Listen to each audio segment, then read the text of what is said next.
See live. Hello. See if this works. Oh, right. Live for us. We got an ad. All right, here we Nice. go. All right, we're good. Hey everybody, welcome to the EcoDev live stream. Today we're going to be talking about 8.0 and all the cool new stuff we're sticking in there. Mute that guy. So I'm John Kay. I'm designer of Eco, CEO of Strangeloop. Here we have Keegan, Hello. technical artist extraordinaire and geology and biology enthusiast, Always. and Walker, programmer, who's making all these builds happen lately. Yep. And you'll know me by my username, Blaze Guy 2. Gordon. Yeah, You might know me as well by username. the two blades. Mine has an I in it though. Okay. Yeah. Thank you. Yeah, so yeah, we're in the chat for Facebook and Twitch, so feel free to ask questions there, and we'll should be able to see them and get the answers. Yeah, so to start, we're going to show our new biomes that we have in 8.0. Can you bring up OBS and just make sure all audio and everything is working? Yep, looks like it. Cool, looks good. Yeah, so Keegan, if you want to just kind of talk us through this stuff. Sure. Yeah, so 8.0 is going to be the start of a big rollout of a whole revamp of pretty much everything about Eco's natural world. And the sort of basis of that is world generation and how worlds are put together. And then the obvious extension of that is all the content inside the world, which is structured into a collection of biomes. So we're basically revamping, how it all fits together and how it all works, and adding a ton of new content in that process. So right now, Walker's in some grasslands, and one thing you'll notice right away is that we have some much taller grass. One of the goals with grasslands is that we want to have part of it get the feeling of like a prairie. A lot of our biomes are influenced or inspired by North American biomes. So tall grass prairie is a really great inspiration for an ecosystem.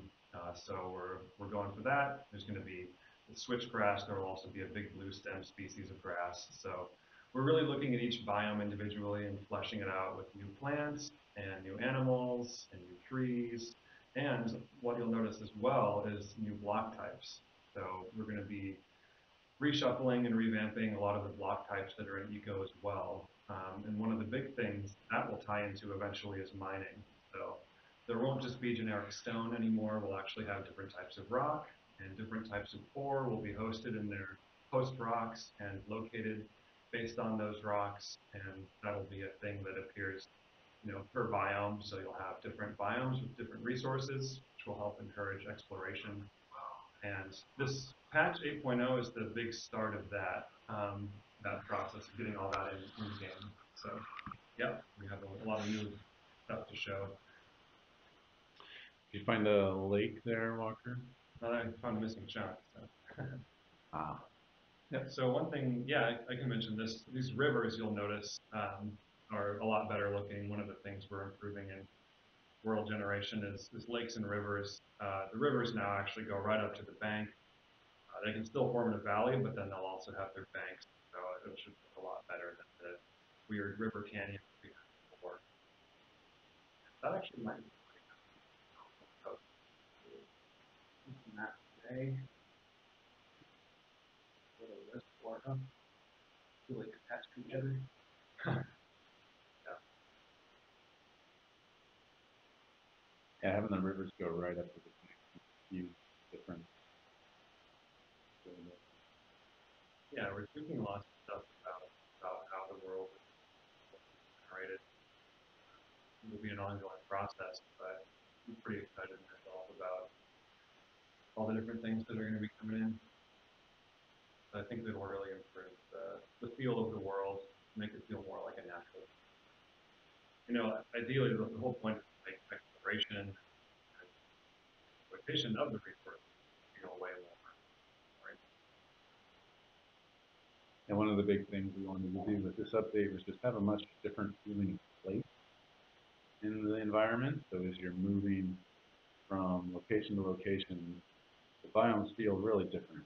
Plants and animals that you find there are going to be really different. So they're like setting up a town on one side of the world versus the other side of the world. You're going to have to farm very different things. There's going to be minerals and resources that are only accessible in certain areas.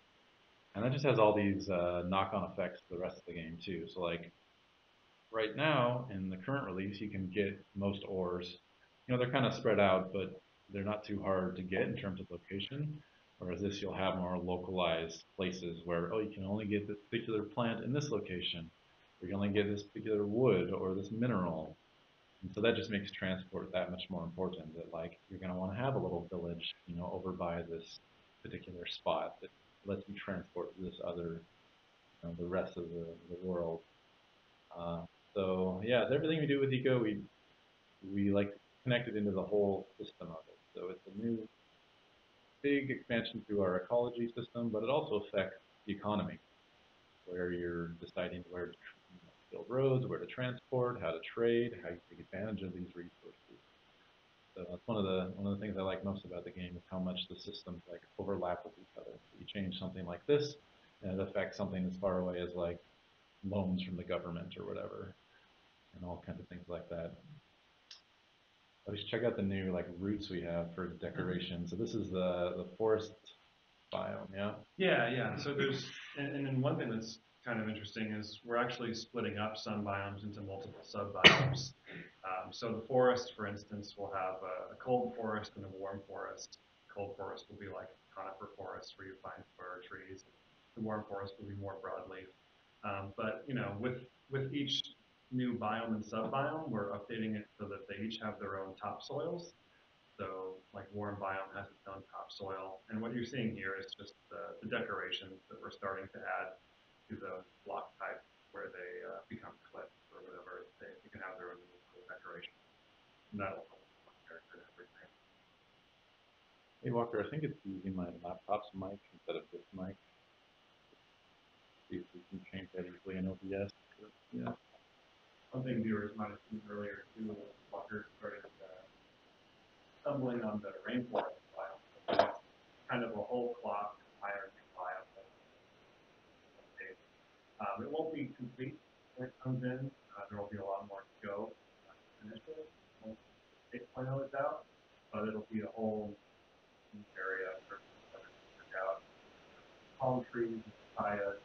Eventually, it's going to become, a place that has a ton of different trees tied to your resources, like kiba tree, which will be the hardest to build in the game.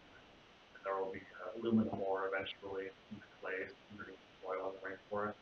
So a lot of things that are pretty exciting that we'll get in eventually, and this is the big start of all that. The Voyage Bass asks, with new plants, will there be new cooking recipes? Definitely. 8.0 again is going to be sort of an initial push for implementing all this stuff in the ecosystem. There's going to be a lot of added uses as we go. But yes, absolutely, new plants will have new items and new recipes to go with those items. That's part of the whole point is to have every species provide something to the players. Um, Yeah, we've chosen the different species in the ecosystems as things that can be impactful on players as well. So you'll be able to use the resources.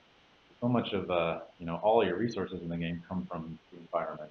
It means you have an impact on it, affect everything. So things like recipes, research will be a big one. You'll need to like get different species for research in order to advance technology, and crafting as well.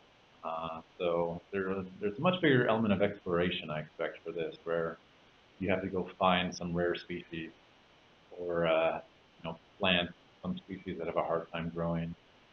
We have orchids in the game somewhere now. We saw earlier. mm-hmm. So Rex ID asks any optimization since Eco is extremely CPU heavy, and yes, we have just enabled something Unity made called IL2 CPP, which lets the game build in native C++ compiler, which just automatically gives you like a big speed bump. So you can thank Unity for that. That is going to give a big boost. But on our end, we're also planning to do a lot of optimizations and just continue to make the game to run better. It's always something we work on with each milestone.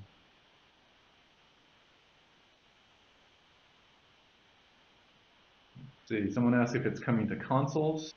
Eventually, though we don't have plans for that right now, but I would love to get it on console someday. So it's something for the longer game. Yeah, what other? Oh, I like the grass decorations we have on here. So here you can see the new edges. You know, putting a lot more visual interest into the silhouettes and things. It just gives the world a much livelier look to it. I think you'll notice that in 8.0.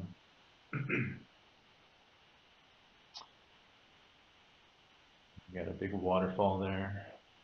That's pretty nice. Do you have new animals in this build? There's no animals in this build that are new, no. However, there will be new animals in 8.0 if all things go as we were intending them to. And if there aren't, then there certainly will be a large amount of them shortly afterwards because as we've been doing these biomes, we've been adding new animals as part of that. So I can say that either in 8.0 or 8.1, there will be bighorn sheep for the desert. There will be, let's see what else we got. There's a crab for the beaches.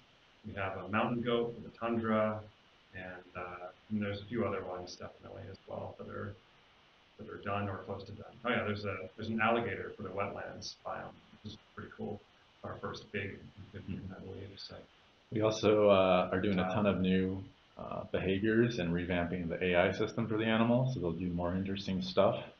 You'll see them like eating each other, eating food, you know, sleeping, swimming. You'll see otters like swimming and getting in and out of the water. So they'll just be a lot more interesting as we build up this 8.0 branch. Cam asked, does the game have a possible teaching guide for teachers? That's definitely something we're planning to add. So we're going to be creating like a dynamic curriculum that spawns from this game. So if you have your classroom of people playing this, and the game will automatically detect kind of the challenges they're facing, and then use that for the spawned like discussions that teachers can use. So for example, if there's like a species that's about to go extinct, you know, the game will detect that, see if the players are passing laws for it, and kind of bring that discussion, that challenge to the attention of the teacher, and actually print out like worksheets that they can like explore the relationship between these species. Why is this going extinct? What can humans do? Tying into the real world, tying into the lessons. So for our education side, that's one of our big strategies is using eco as a way to make your lessons relevant. Like as you're learning about ecology, you're actually applying it in this game. You know, as you're learning about civics, you're creating laws in this game. So it's really this chance to like apply what you're doing in this world that has some consequences to it. So that's something we're going to be focusing on a lot next year. So really excited about that, and yeah, a ton more to come on that field. Was that pineapples we saw? yepper, yeah, pineapples are in progress. Like a little bit revamp. The whole rainforest is very much in progress. You can see those little pink things that are just shader errors from something CC. Yeah. This is a very in progress build, ripped right from development. So there's a lot more polish that will be applied to Mm-hmm. this. Love the way the light catches those leaves. Looks really cool. The big leaves you see there are for the taro plant, also known as elephant ear. That'll be a nice one for the rainforest, which is creating density. Yeah. So Rex asks about the skill system. So that is something that is coming for 8.0 also. We're having a new approach to the skill system. We'll probably stream that in the next couple weeks. That might be one of the next streams we have with Craig. That's Craig's baby. Um, and the idea with that is that you are choosing specialties and then you level them up by doing stuff related to that specialty. So it's kind of a blend between the current skill point system. And the reasoning behind that is a number of things. First of all, it lets you keep your decisions about what skills you want to a higher level. You're choosing from a set of specialties. So there's still a ton of choices that you make there. Uh, but instead of choosing the low level, like within a specialty, what are you advancing? You just advance it by doing the thing. And that gets rid of this, you know, problem where it was always advantageous to wait until you leveled up your efficiency before you started doing anything. So you were kind of incentivized to just wait and do nothing. But now the only way to level up your efficiency is to do it. So we lose that kind of contradictory uh, incentive that we had. And then along with that, as you're leveling up, you gain talents. So each time you hit a certain level, you get to choose between two different talents, and those will make different things easier. So even within an individual specialty, you can have these kind of subspecialties that you choose as you're going along. And so how this relates to the existing skill systems, it creates this multiplier. So even as you're like leveling up stuff, your your skill points are affecting that. So it still matters a lot the food you eat. It still matters a lot the house you have. Oh, check out this outcropping. Is that granite? Yep, that's granite. So yeah, this is there's going to be at the very least granite and limestone in 8.0, and I'll probably have placeholders in for the other rock that'll be skins of granite, which is the other rocks that are going to be coming on in our sandstone and neat scale are the primary one. Can you mine it, Walker?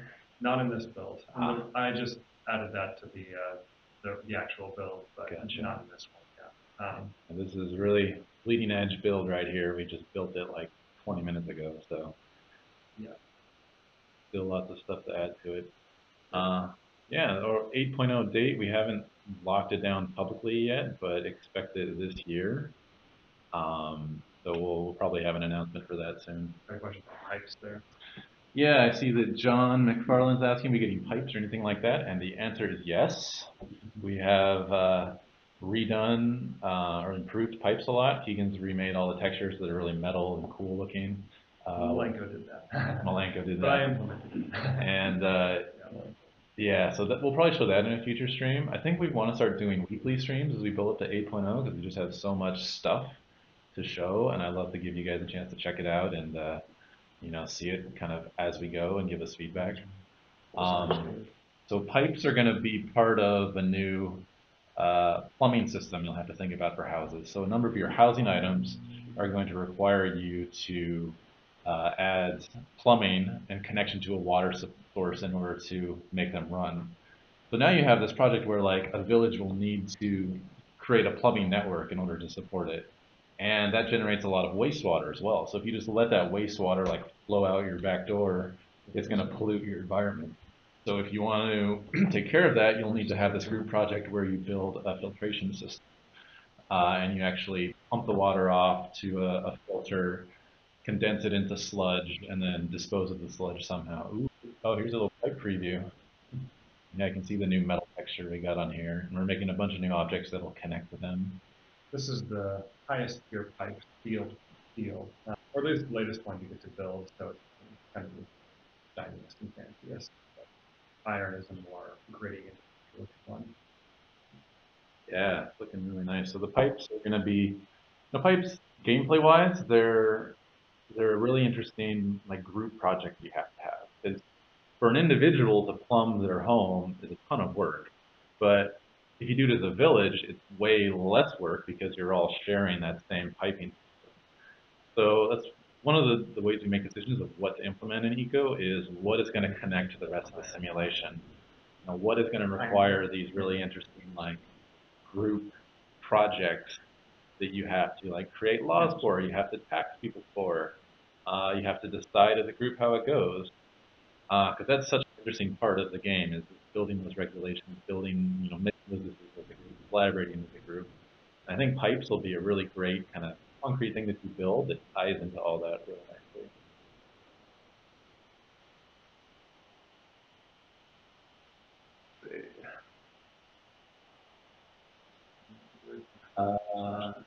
Any mid-content plans for dirt moving, shovel excavator, or water improvements that are hard cut from the biome or will be moved to another biome? So for water improvements, yeah, pipes are coming to kind of a water improvement, they can create water and pollute water and things like that. Dirt moving, we have a number of like inventory upgrades for how you move dirt between your inventories or move any item between your inventories. No specific vehicles for this patch though. And the transition between biomes, I think that's something that you've been building, right? Like you had these kind of like gradient transitions. Well, yeah, I mean, I think what he's asking about is like terraforming, is like changing biomes from one to another using your own water and dirt excavations and stuff like that. And that's something we're thinking a lot about. Um, I think I think really our goal is that we want to be able to allow players to like change the environment enough that they can plant and grow plants where they want to based on how they change the environment. But I think part of the idea is that we don't really want people to be able to like generate whole cloth new like biome just based on their environmental conditions. I think that would be disingenuous to like the whole, struggle to preserve biomes. Humans can't really just like create an old growth forest. They can plant trees and they Hmm. can help one species out. So I think the idea will be that we want to give players the ability to create the right environment for specific plants and maybe even specific like relationships like an animal and a plant. But we probably don't want to make it so that you can just like create something that's the exact same as a conifer forest just by like making a warm forest colder somehow. It would probably be the other way around. It would be the easier way to do it, but you get the idea. One thing though is if you actually like cause climate change, then you'll Right. see the biome start to change. Oh yeah. Yeah. I So mean, on a yeah. wide scale like that, you'll see like this used to be a cold forest and now it's like turned into a desert or something. Right. Yeah. Yeah. The idea is that, pollution and warming can affect things in sort of in one direction very easily, and you can have a lot of influence over where that's happening and how quickly. But it's hard to make things go back to the way they were. Hmm. Great. Well, I think we can call that a stream for now. So this has been just a quick look at the new biome stuff. We're going to go get back to work on it and a bunch of other features coming for 8.0. So thanks for the questions, everybody. If you have any other feedback, get a hold of us on our Discord or any of our social medias, and we'd love to hear your feedback. So, cool. See you later. Yeah. Bye.